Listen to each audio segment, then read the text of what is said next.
Alright, so we're about to take off, but I wanted to upload this video. I've been wanting to re-upload it for a while because it just, there's things that we do that don't get enough attention. Not as in views, more as I did a shit job of explaining what happened, and my friends like the story so much, blah blah blah. So resharing it is just fun, and it just helps put you guys into that perspective, into that story, and join us back in time, basically. Anyway, so this story here, this is when we went to Vancouver.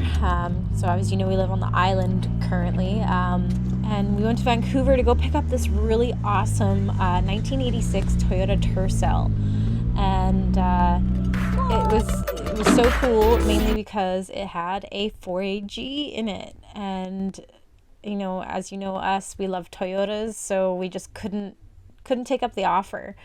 So we went to go pick it up. I think they just lost interest in it. There wasn't really much wrong with it at all. It had some rust, but we fixed it up, and yeah, it started. It was turnkey. It worked. Everything was awesome. It was still 4-wheel drive, 5-speed, 6-speed. Just I was in love with it right away. It was an awesome shit box. So we went to Vancouver to go get it, and the saga was it was a good one. Alright, so we're about to take off, but I wanted to upload this video. I've been wanting to re-upload it for a while because it just, there's things that we do that don't get enough attention.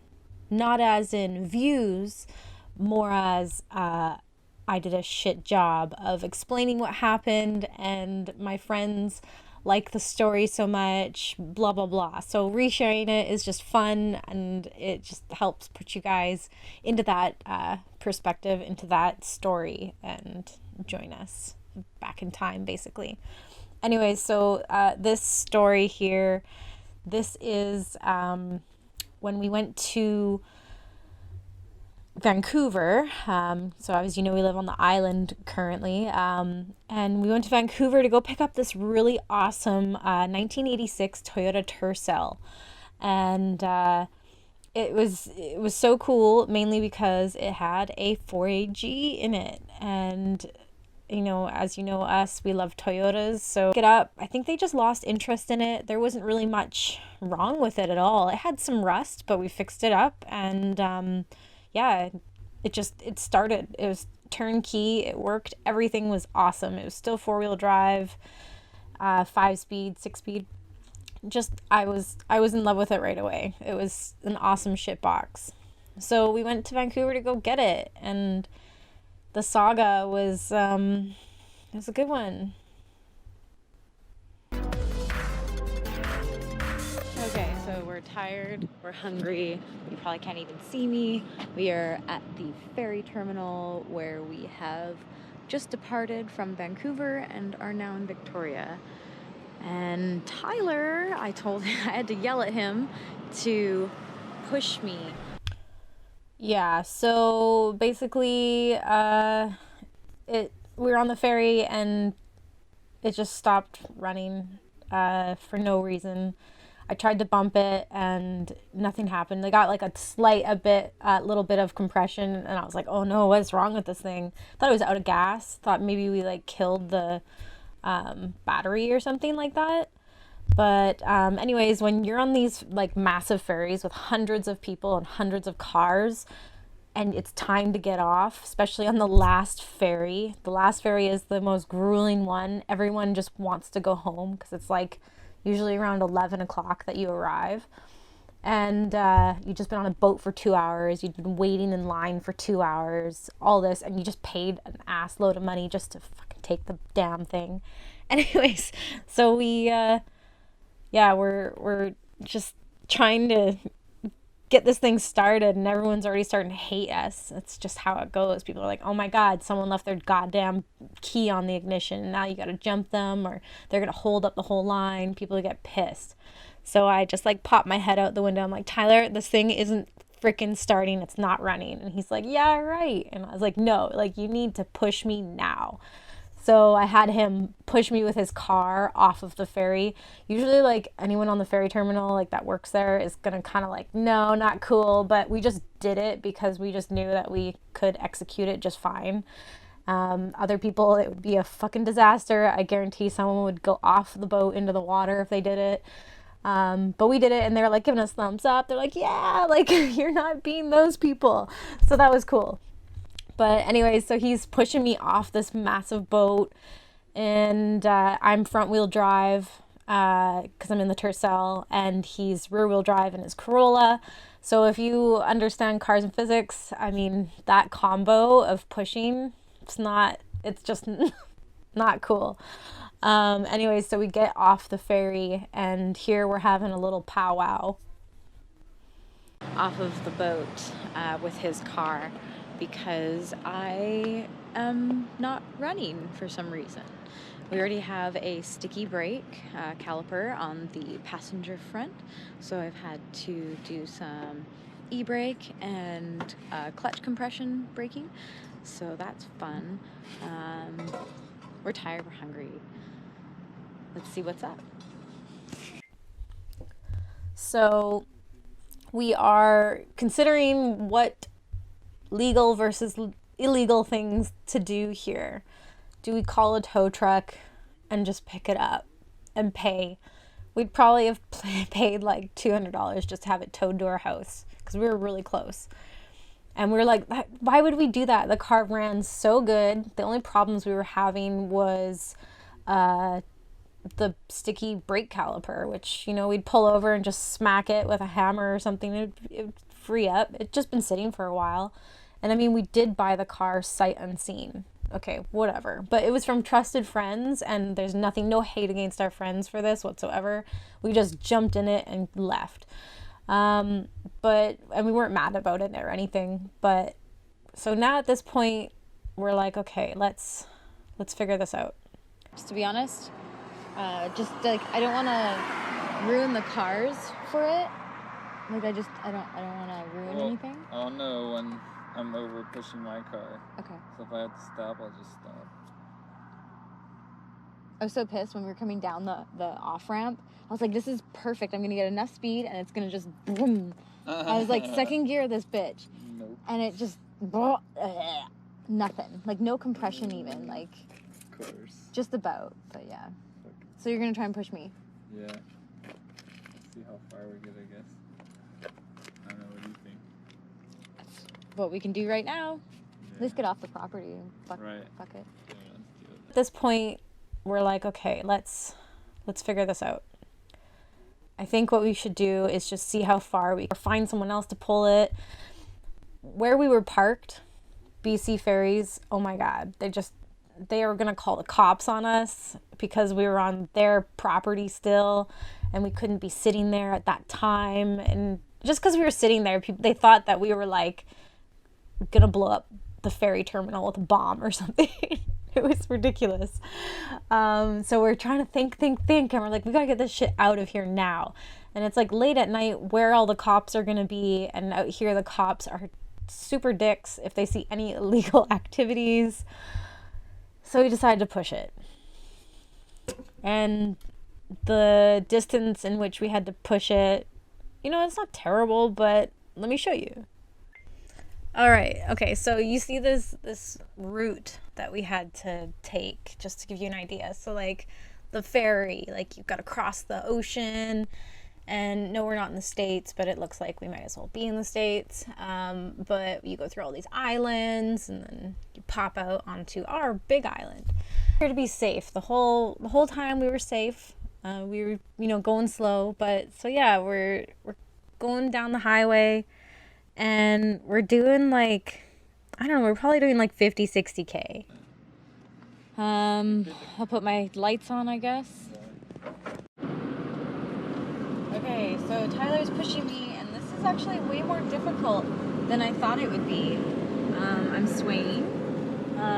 He's right the fuck there. We are on the highway. In the worst spot right now that we could be.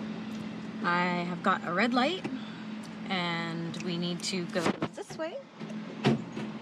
Oh, and yep, we are at this intersection and Tyler's my power and there are cops all over the place. Wish us luck.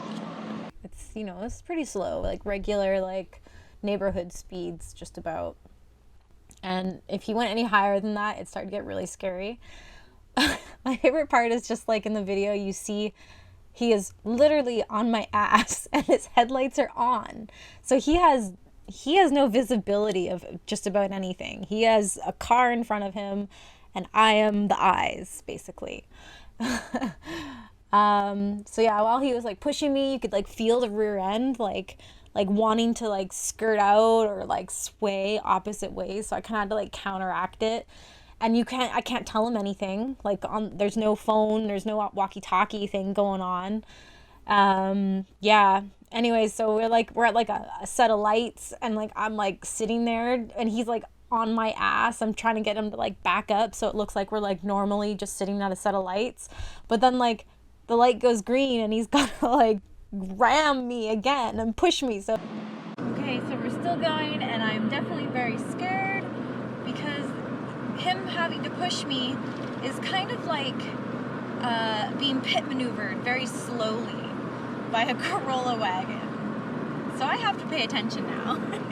Pushing me uphill and I've got a guardian in the front and we are highly elite. If anyone was watching that, they just see these car ramming each other, two little shitbox Toyotas ramming each other. Anyways, so yeah, on our last main intersection, it's a hill, and that's where we had to go to our house. And I'm like, oh God, this hill is gonna be just like so lame. And yeah, so I'm starting to go up the hill and I'm recording, and I had to concentrate because the rear end was like, you know, being pit maneuvered. So all of a sudden I hear in my side window, I hear this insane loud laughter. And I'm like, what the fuck? And this is very stressful. We're about to pull off the highway. Oh, don't do that, Colby. We were so incognito.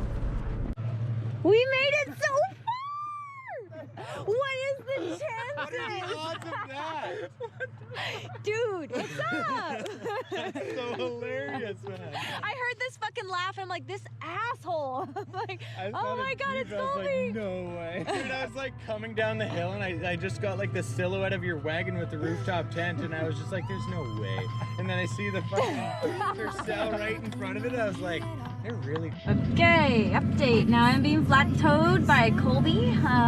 Very good friend of mine, best friend for sure. This person is like, ha ha ha, what the fuck, are you kidding me? He's just screaming, laughing. I've never heard someone laugh so hard. And it's, lo and behold, it's one of our old friends, Colby. He is merging onto the highway at 12 o'clock at night. I don't know what he's doing. He's in his Jeep and he's dying laughing because he's watching us pushing our shit boxes up this hill. This underpowered Corolla is pushing us up the hill. Anyways, yeah, so we actually get up to the top of the hill and then Colby has a strap and we end up using him with the Jeep to pull me the rest of the way, which was awesome. It was like such great timing. It was really funny nonetheless. But yeah, so we ended up making it. Of course, we always make it. But these are just like part of, like, this is just like a small snippet of the crazy random shit that we end up getting up to, how we survive, or just how we make do with it. And we make the best of it too. We make fun out of it, because what's the point in being bummed about that kind of stuff when these are all life experiences and this is the life that we've chosen, which has propelled us to be who we are today. So I just wanted to share that story. I guess I'll post the other episodes in this like podcast series as I'm trying that out on YouTube. But the reason why it didn't start was because somebody originally, when they swapped in the 4AG, they they wired in a kill switch, and that kill switch was the AC button. So, what did we learn? When you get a new car, any car, don't press all the fucking buttons until you know that you're in a safe space to do so. Anyways, thanks for coming along for the ride. That was fun. This is Vantage, and it gives us the advantage to figure things out. Oh my God, kill me. It's called Vantage. Well then, so it does the thingamajigger, and it's got some thingamajiggers in it, and it tells you all sorts of thingamajiggers about your thingamajiggers. So yeah, we're gonna figure out a bunch of stuff about the injectors, which ones, what's going on, who, what, where, when, why, and see if that's our problem. Is that right, Tyler? Fucking right. Alright. It's like a fucking video game.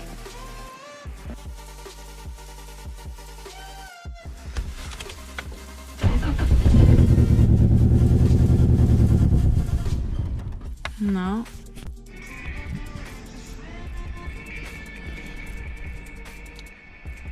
Day, I don't know what day it is. And here we are, trying to figure this shit out. Oh my God. So, okay, so it runs. It sounds good. Give me. Why am I hooded? I don't know. Good job, Tyler. One of these buttons or switches controls the life of this car. And that's about it for Sagas of the Tercel. Now for new sagas.